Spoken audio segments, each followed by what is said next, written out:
co-living platform in India, which was founded in 2015 with a vision to provide affordable and high-quality housing options for millennials and young professionals.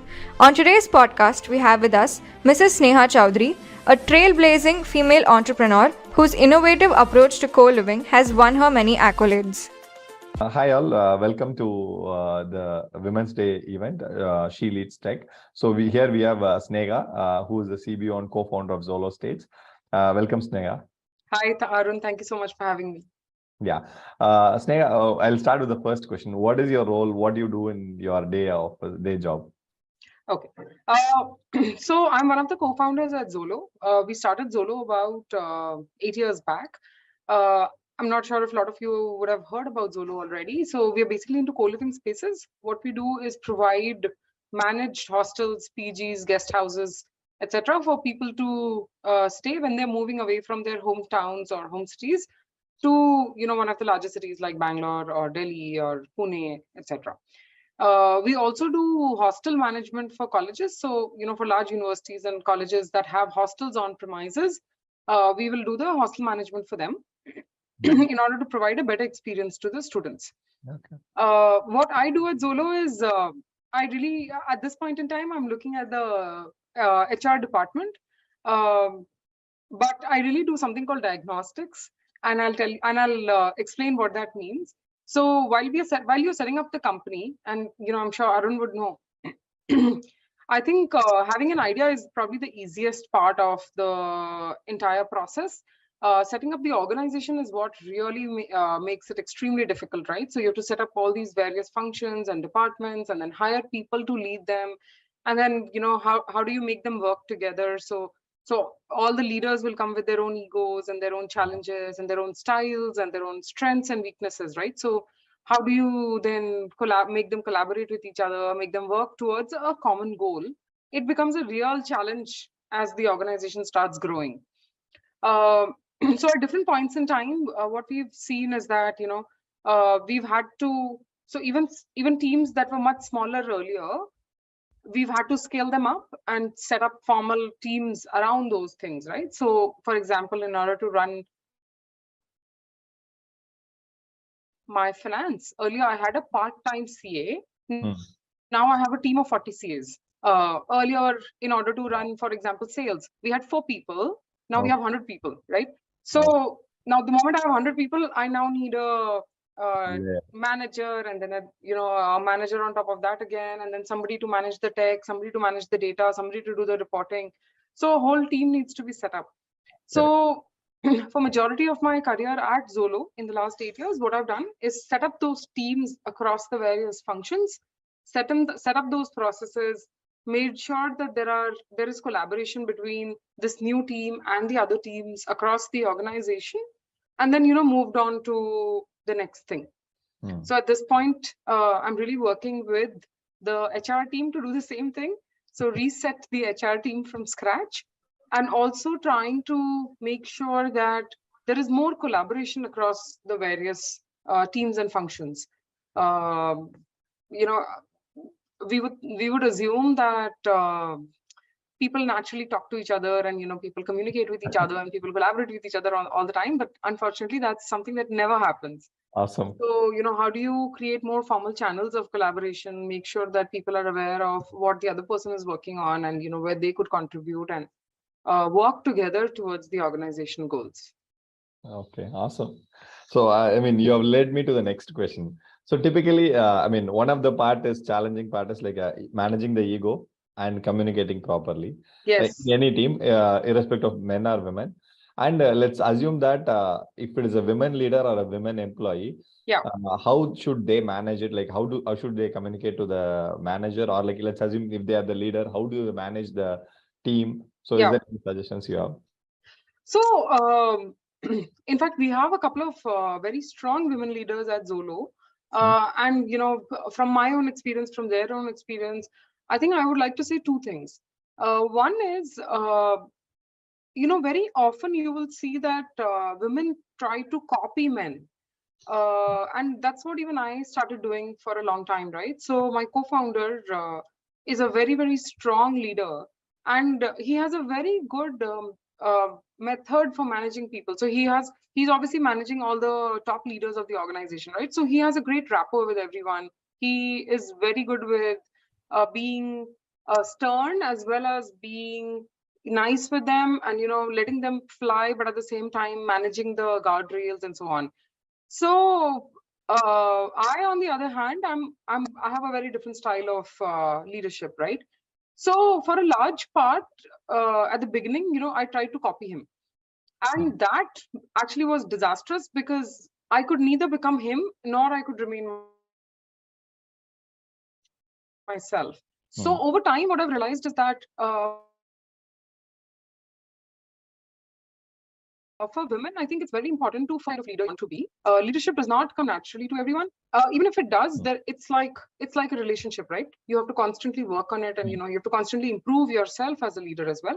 So it is important to take a step back, think about what kind of leader you want to be, and then be true to yourself. So stick to your style of leadership, no matter what it may be.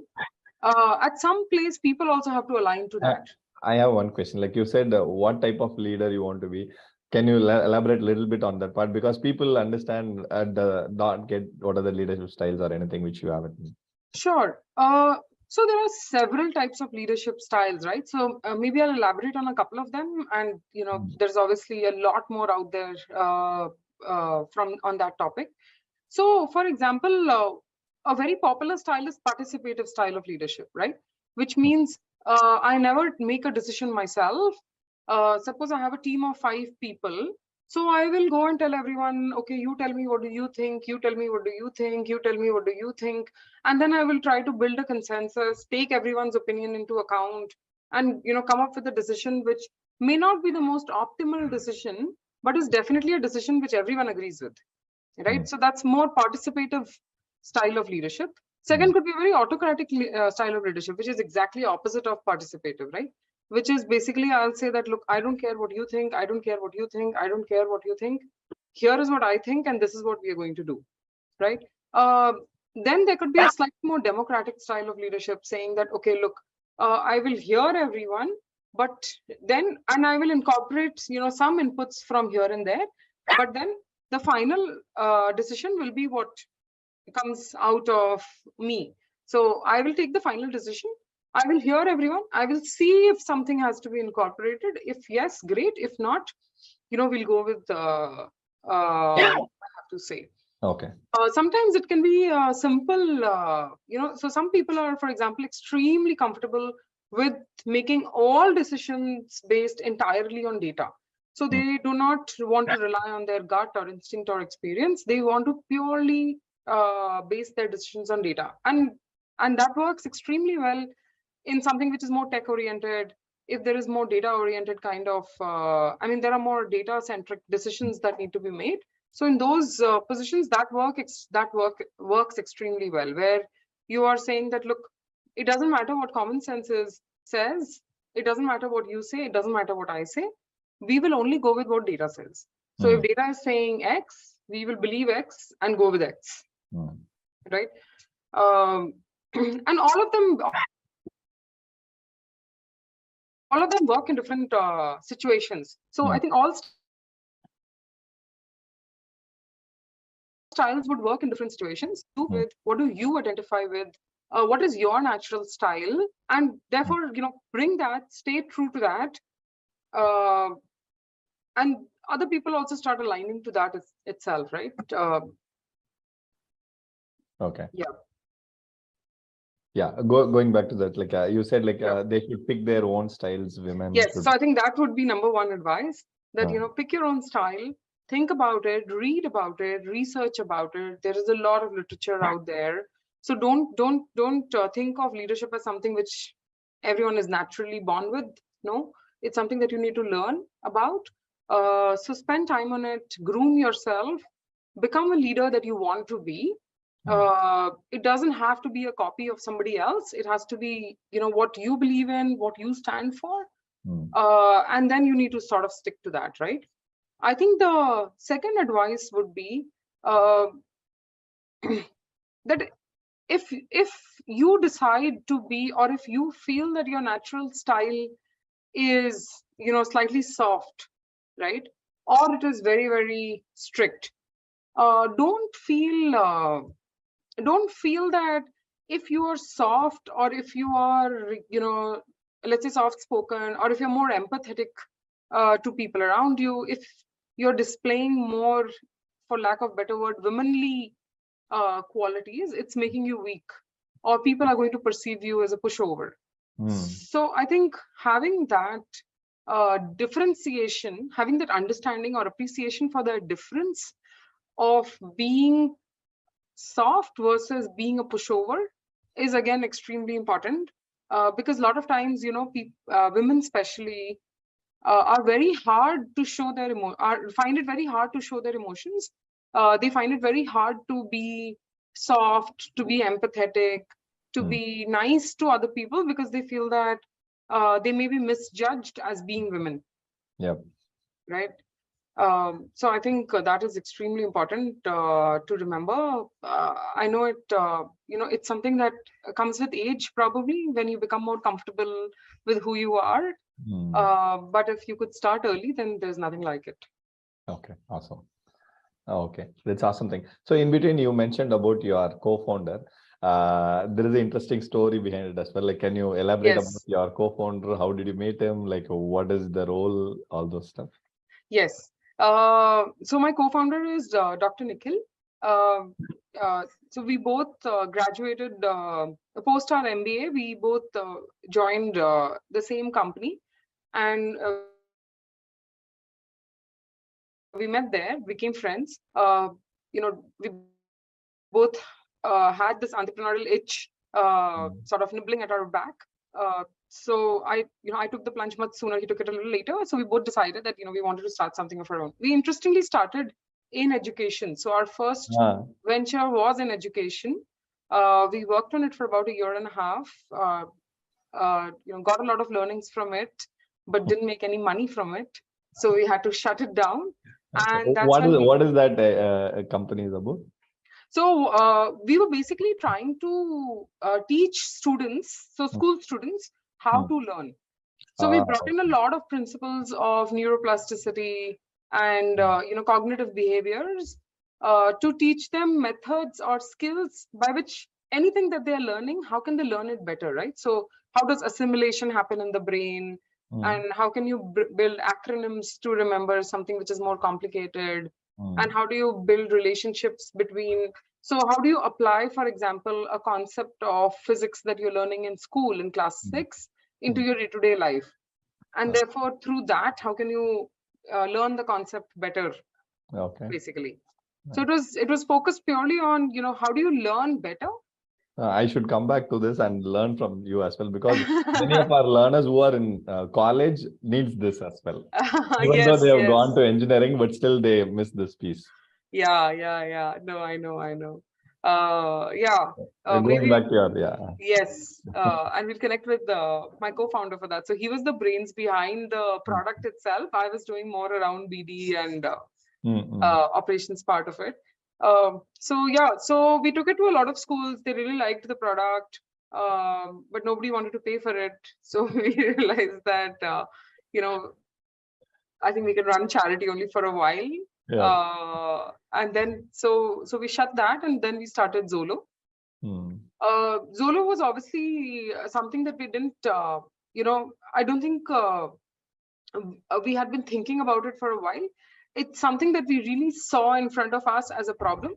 And we realized that this is a market that is ripe for disruption because it has all the right problems going on, right? So it is a large market. A lot of people every year, more than 10 lakh people are moving to cities to live in shared spaces, right?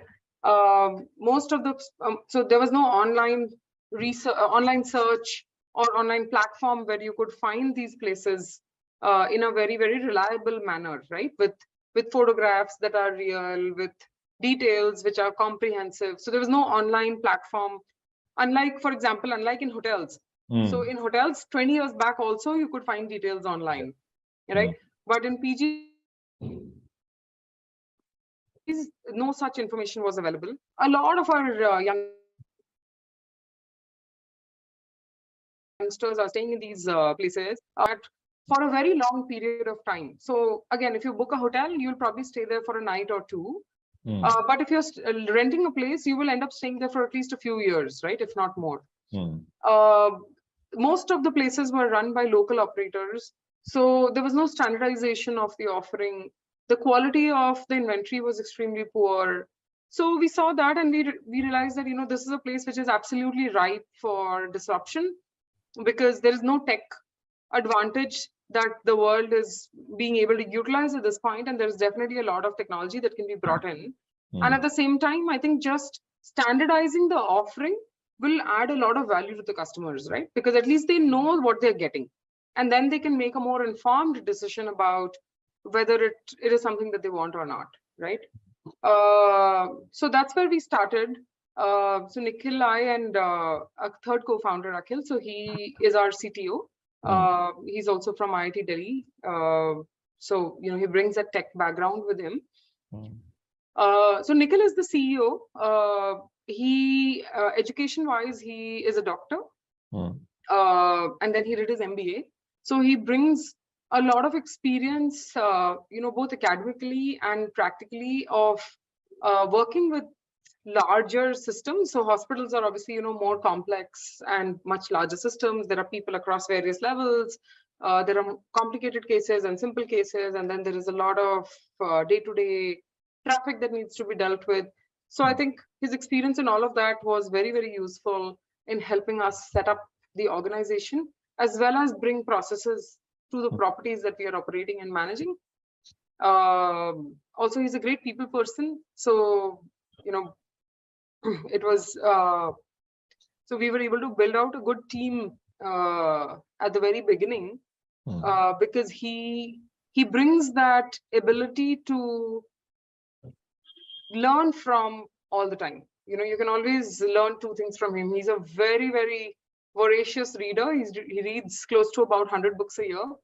Oh my So God. very, very committed to learning and committed to teaching. Okay, nice. Okay, the next question is so being an entrepreneur itself, finding work-life balance is hard because you 24/7 you'll think about it. In your case, both the co-founders are in the same house, Yes. you're husband and wife. How did you balance the work-life thing? So we didn't. For the first couple of years, we did not. We were working all the time. For most of the days, we were sleeping in the office itself. So I think first couple of years, we were clear that there is, and I don't think, honestly, I don't think as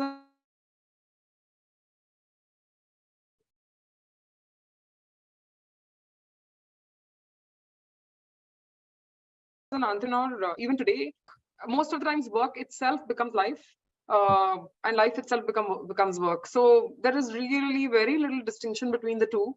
We both came from, we were both extremely aggressive about our careers as well. So we were both quite workaholic in that sense. So I don't think we balanced it for the first few years. We were literally working all the time, all Sundays, all 7 days, every day, all the time. I think we've really taken a break post-COVID. COVID sort of forced us to, be at home. We were still working from home, right? So we didn't really get a respite there. But given the fact that, our business was very badly hit due to COVID, we naturally ended up, the business naturally ended up slowing down, and it kind of pushed us to slow down as well. We also had kids a couple of years back. So my kids are about a year and a half right now. We have twins at that. Wow. So I think these two events have sort of forced us to now start thinking about balancing things a little bit. But prior to that, we've not balanced it. And we've done a very poor job at balancing, if I may say so. Okay.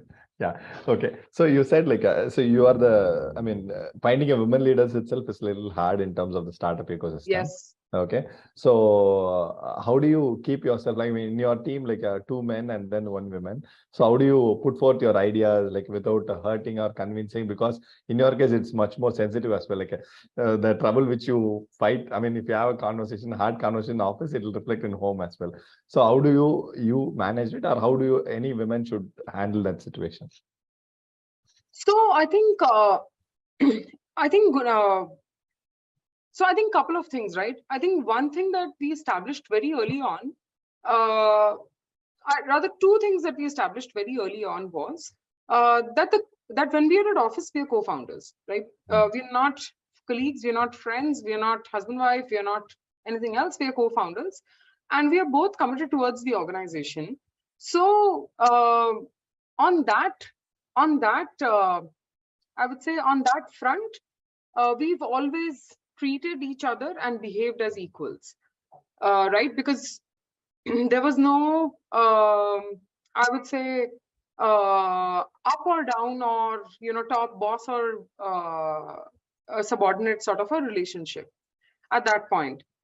With time, we've also, in fact, consciously made a decision to make the CEO the boss. So when we started, we were like co-founders, we are all equals. Then obviously we started looking at specific domains. Now in those domains, we run it more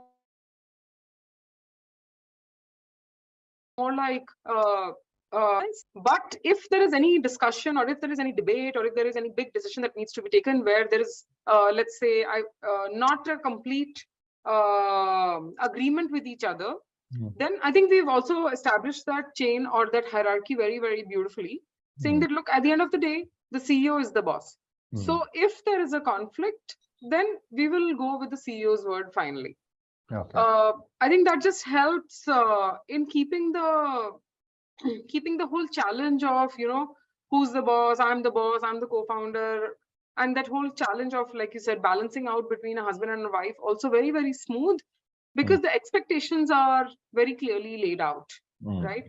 So I think if other women are in this situation, so they may not be in a situation where they have to work with their husband, but if they are in a situation where they're working with their co-founders or with their bosses, and they find themselves in a similar situation, I would say it would be useful to establish areas where you want to take the last call, and where your co-founder wants to take the last call. And it would also be useful to establish the fact that in areas where you both don't bring a lot of expertise, or in areas where there's a conflict and it's purely a gut call, or a let's say a decision that needs to be made, not necessarily on hardcore data, and it's your opinion versus my opinion. At some places, it's better to establish that hierarchy or chain of command very beautifully, so that because only time will tell whether those decisions will pan out or not, right? And your decision could have been wrong as well, the other person's decision could have been wrong as well, but there has to be a method to the madness. And for that, it's better to establish some hierarchy. If the woman is assuming the role, so be it. If the man is assuming the role, so be it. It doesn't matter. But just putting out that rule set is important. Okay. So you said, I mean, typically the management philosophy will don't put all the eggs in one basket. In your case, you put every family egg into the one basket, like yes. So what are the rules that you lay down in the stuff, and how do you ensure that couple of other things, like in terms of hiring, how do you have the diversity and all the stuff? Anything as a HR, like what do you get into that part? Sure. I think in terms of recruitment, right? So recruitment, so what we've done is a couple of things. I think number one, we both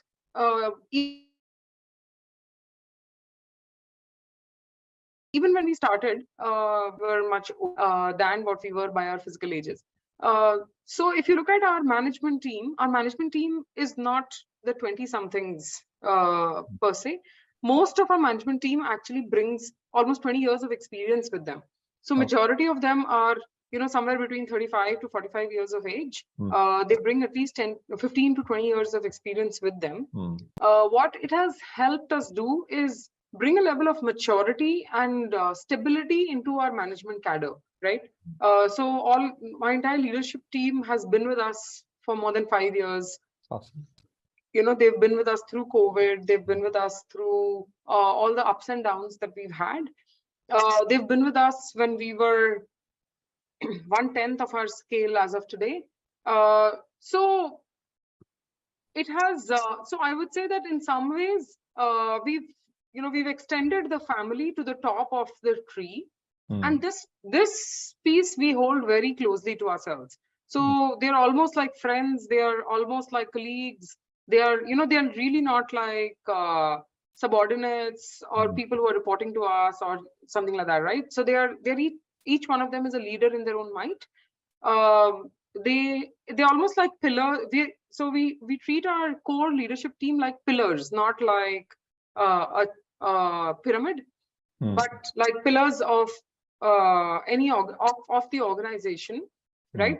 And all subsequent teams are therefore centered around these pillars, right?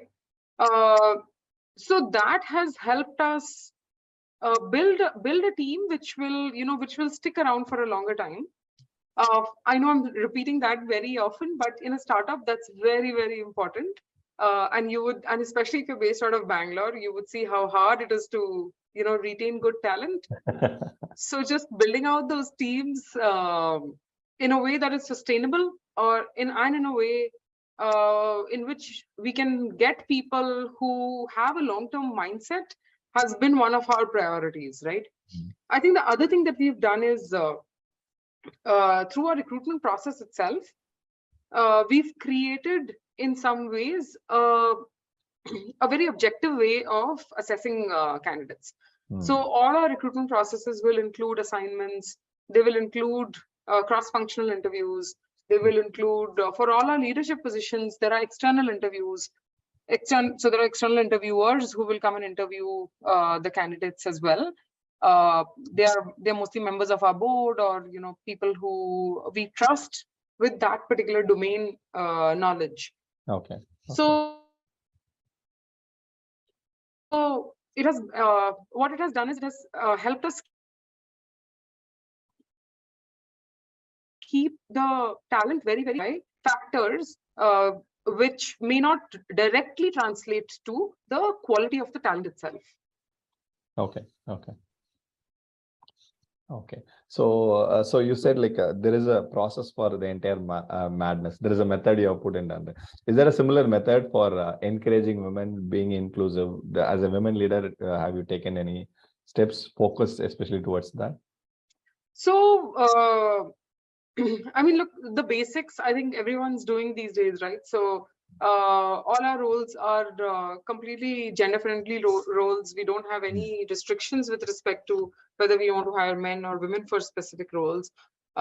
We've put in place all the checks and balances. So we have the maternity leaves in place. We have the benefits that women recruits would get.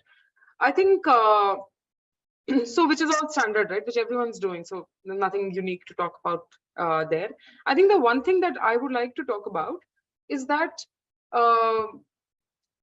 in some roles, for example, in operations, and operations is very, very key to our business, right? Because we are a very service-heavy organization. So operations is the central piece, or I would say the heartbeat of our organization in some sense.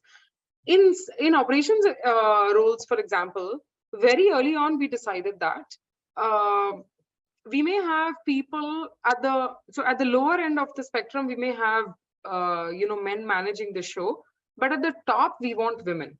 And that's because women bring a lot more attention to detail. In my mind, at least, I believe that women bring a lot more attention to detail. Women are far more I would say comprehensive in their approach, right? They bring a far more balance when it comes to, when it comes to being hard and being soft in terms of managing employees. I'm not saying that men are not able to do that, but I believe that a lot more women are amenable to a position like that. So, for example, our entire co-living head is also another woman called Arvinder. Oh, nice. Again, she's been with us for, I think, about forever, maybe. Oh, wow. So 4 or 5 years. And in between, she went through a maternity leave as well. In between, she's moved locations as well. But through all of that, she stuck with us, we stuck with her, because we believe that for all your customer experience roles, for your operations roles, for anything which is which has to do with balancing between your employees and your customers, and giving something and taking something, and things that require several threads to be managed, for all of those roles we have on purpose gone and hired women as a preference.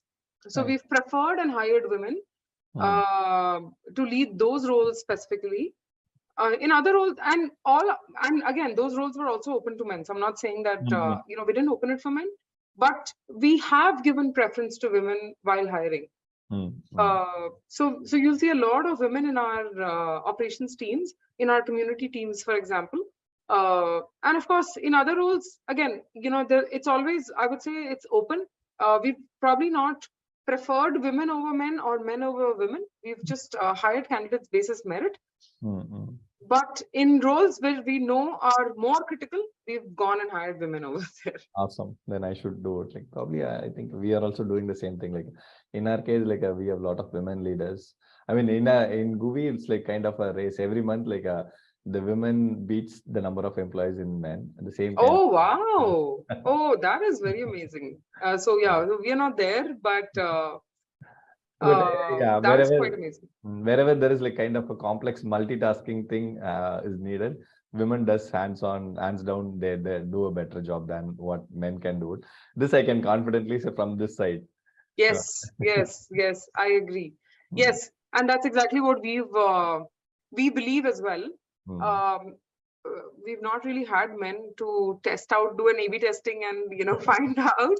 But we believed the same, and we've gone ahead and hired women for most of those roles as well. Sure. Okay. So generally, in general, how do you differentiate yourself from competition, and what are the milestones that so far you have done it achieved in Zolo in general?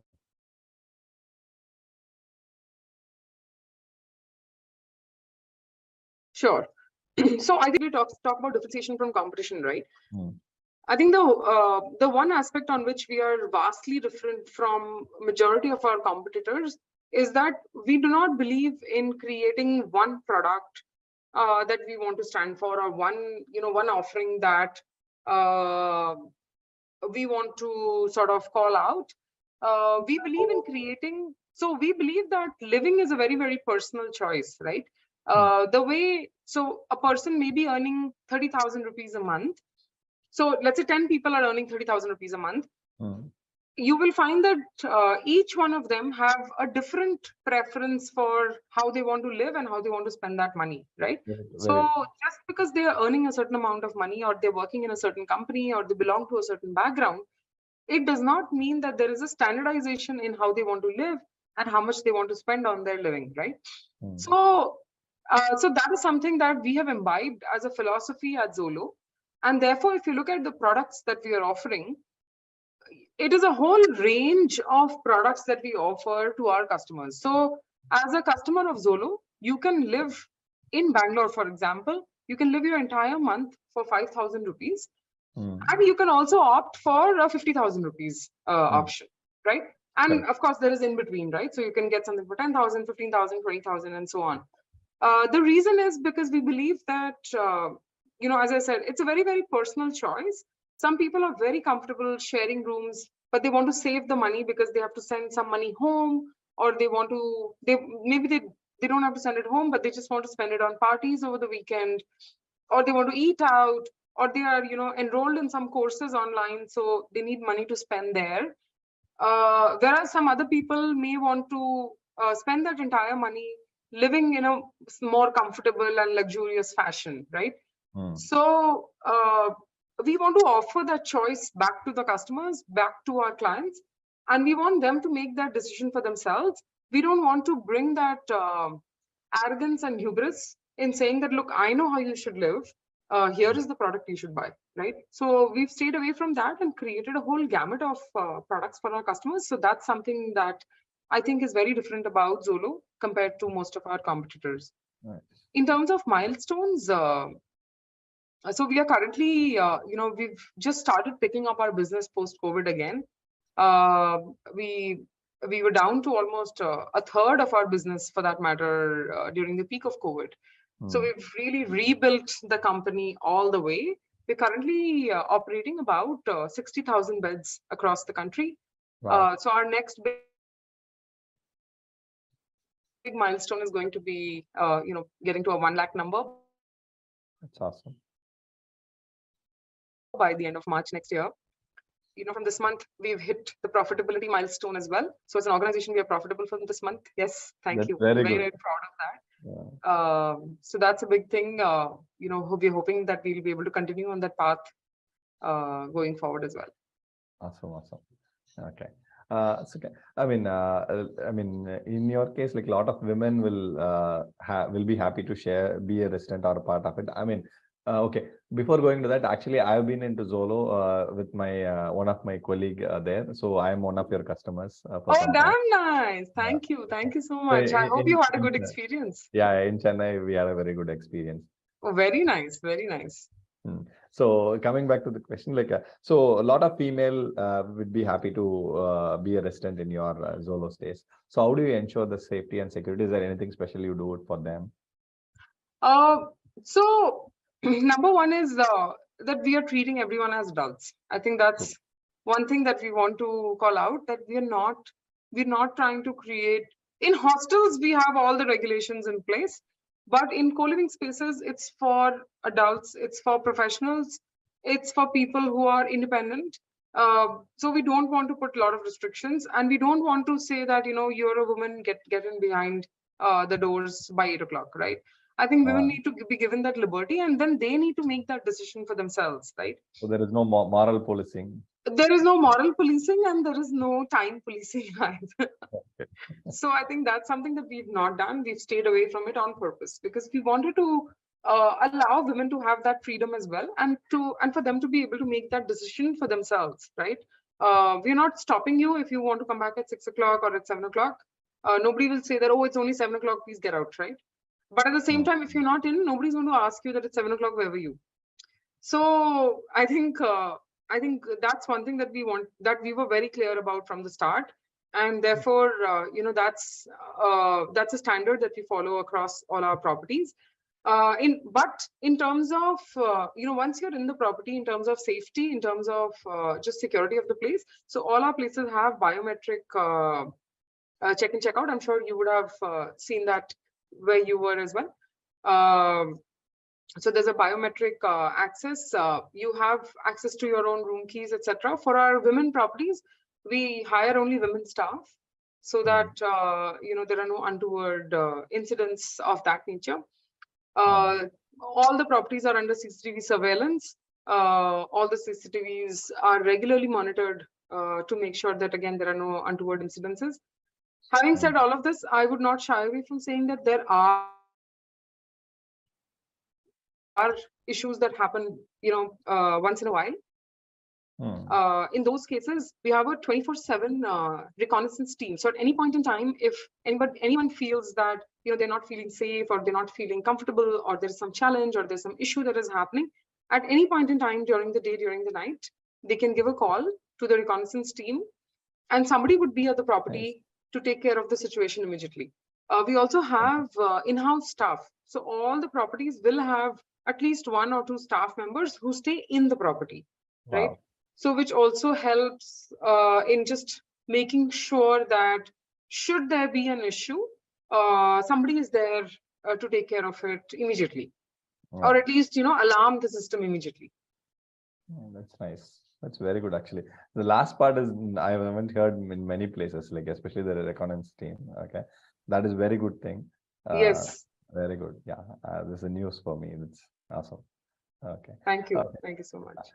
Coming back to your women's family question, like you have kids right now, you have kids. So Yes. typically, when kids come, the in-laws come in, and there are a lot of other entanglement which happens for a woman with respect to office work and other things. Yes. So, can you share a light on your scenario, and is there anything which you have done uniquely to help, which you can share it with other women as well? I'm still trying to figure it out. They're just so actually they're twins, and they're quite naughty. So it's quite a handful to manage them. They're about 1.5 years now, so not really very old per se. So so I think one or two things that I've done, which I would definitely want to share. Not to say that they have helped entirely, but they've helped to a certain extent. So one of the things is that so I myself follow a very structured sort of a day, and I've put a very a simple routine, but a strict routine, I would say, a strict disciplined routine for the kids also, since they were 6 months of age. Wow. So there's a time to wake up, and then there is a time to sleep, and then there's a time to eat. So I think I just like to follow that, and even for myself. So it's not just for the kids. I like to follow that for myself also. So I've put that for the kids as well. So what it helps in doing is that everyone in the system, in the ecosystem, so whether it's in-laws, whether it's nanny, whether it's husband, whether it's friends, whether it's neighbors, anybody who's helping with the kids also knows that schedule very well, right? So so the schedule is printed, it's pasted on the fridge, it's pasted in the home in different places. The meal for the week is planned out, also pasted on the fridge. So there is a lot of clarity that everyone has with respect to there's no confusion that anyone has to live with, right? So there's no guesswork happening. Ki acha bhook lagi hai kya, dudh pina hai kya? There's time for that, right? So I think it has just helped me in bringing again a method to the madness. There is no stand-up meetings there. No, there are no stand-up meetings. There are no sit-down meetings. There's no guesswork. There's no hunch-based decision making. Nice. It's very well defined, and it's more like a routine that needs to be followed. So I would recommend that. I think even kids love routine, right? Because they can't speak, they can't express themselves. It becomes very hard even for parents to guess what they want. So putting a nice, and it's a very simplified routine, right? So it's a very simplified, just eating schedule and sleeping schedule and so on. So it just helps in bringing that system in place. So even the nannies get a break, even the grandparents will get a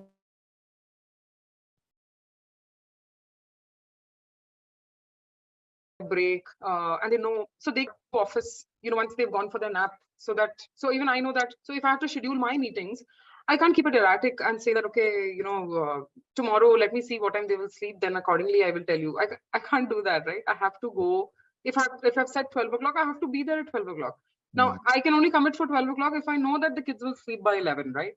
Or by 11:30 or by 12, whatever. So I think that has just helped in bringing a little bit of sanity to everyone's lives and everyone's routines. So that's something that I would highly, highly recommend. That's awesome. I think the other piece that I would highly recommend is not trying to be over inventive about what you want to give to your kids for eating and what you want to give to your kids for wearing and what mat they should sit on. I think I was part of a lot of these mom groups when I became a mom, and there was just so much of research happening. I think there was more research happening than on cancer, on what mat they should sit on and what bottle they should drink from and what food they should be given to eat because it is comprehensively nutritious and so on, right?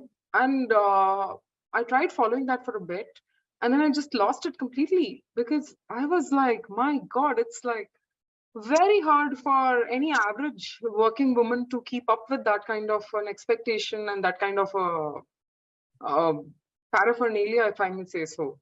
So I think again, we need to set our own priorities and decide what is important for us. If that is something that's very important for a new mom, then by all means they should go ahead and do that. I'm not trying to take away, or I'm not trying to sort of condemn it and saying that it's bad. I'm just saying that it just takes away a lot of time and commitment, right? So if that's something that's important for you, then know that it's important for you and commit to it. But then also know that it will take a toll on something else. So I can't have it all, right? So I can't have a thriving career and a great personal life and a very well researched quality of I would say addition to my kids' lives. I can't have everything. So I think I just needed to make a decision, and that's something that I would also recommend to other women, that whatever you want to follow, it's all right. There is no right or wrong. Just know that whatever option you choose will come with its own costs. So just be prepared to pay those costs also. And if those costs don't make sense to you, then move away from it. And that's all right. I mean, even if you're giving your kids only dal rice every day, that they grow up with like a lot of deficiencies, or they will grow up with a deprived childhood. I don't think it'll happen. I don't think that'll happen. So it's perfectly all right, even if you're deciding on that. Just be aware of what decisions you're making, and also be aware of the fact that every decision in life, right, not just about kids, every decision in life comes with a cost. So are you willing to pay those costs is the question you need to ask yourself. Okay, that's awesome. Okay. One last question I have. Yes. So let's assume I'm a woman, just graduated and getting into a company. I want to grow as a leader. So what is the advice that you will share it to me? This is one part. The second part of the question is, like, I already have 5-6 years experience. I want to grow my ladder.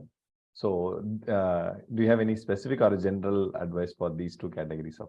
I think I will have the same general advice for both of them. And my advice to that, and I think this is something I tell every day. So I'll go like start on it. My advice is, please own your career. I think it's not the company's responsibility to build a career for any individual, especially when it comes to women. I would say it is your career. Do not treat, so a job is not, doing a job or having a job is not the same as having a career.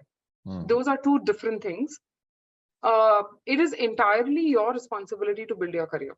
And if you are, if you're something who wants to grow in your career, if you see yourself as becoming the CEO someday, or the head of some vertical or some department, or wherever you see yourself, you need to own that career for yourself.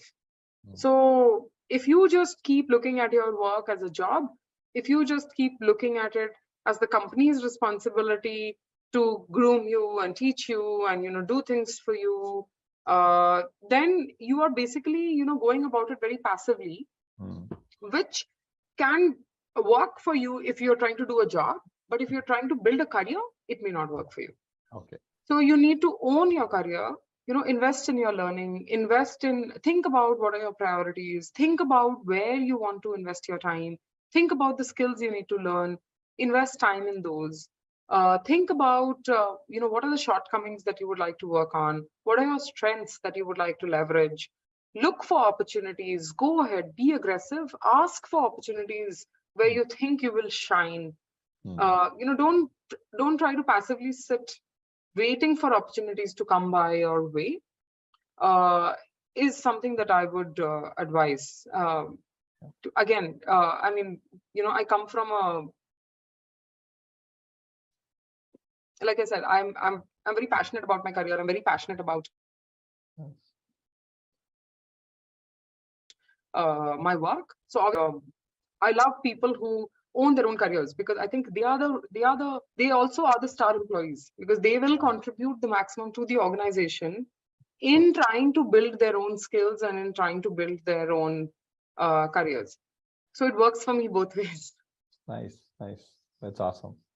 It's very good actually. So, I mean, I would suggest every woman to take this as a serious thing. Like, put out a chart, like a mind map in your physical place or in your mind, and chart out Yes. your career and get it started.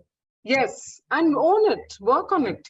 Hmm. Don't wait for Sneha or Arun to come and tell you that, oh, you should take this course or you should take this opportunity, or you should pitch in 2 hours extra over here, because that will help you get from a good outcome to a great outcome.